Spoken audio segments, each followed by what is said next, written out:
Cuadro alas Casimero papalag ba ulit kay Jonas Sultan?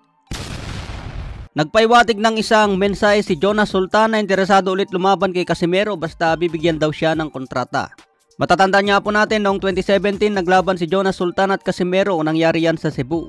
Natalo dito si Casimero sa pamamagitan ng desisyon. Pero maraming nagsasabi na binigay lang ni Casimero ang laban at hindi niya sineryoso. Marami din ang nagsasabi na ibang-iba na si Casimero ngayon kumpara noong 2017. Mas seryoso at pinalakas na daw si Casimero ngayon kaya hindi na maulit ang pagkatalo kay Jonas Sultan. Matapos ang panalo noon ni Jonas Sultan kay Casimero, nagkaroon siya ng 3 talo hanggang sa kasalukuyan. Natalo kay Jerwin Ancahas, Atencosi at Paul Butler.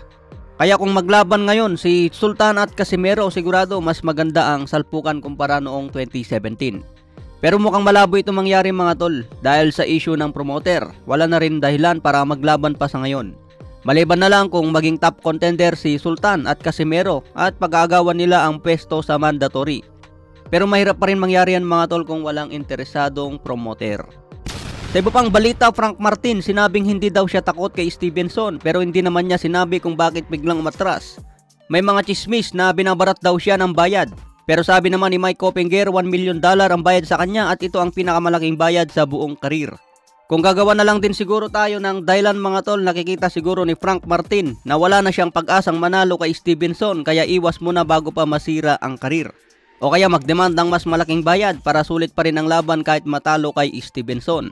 Kasi kung malaki ang tiwala ni Frank Martin na kaya niya talunin si Stevenson, dapat tinanggap na lang niya ang laban dahil maging world champion siya kung panalo.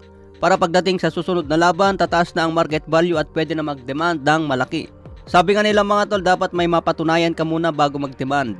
Know your price. Itong si Stevenson, kahit maraming nagsasabi na boring kalaban, still may napatunayan na yan at isang skill fighter. Naging champion sa 2 division at former unified champion.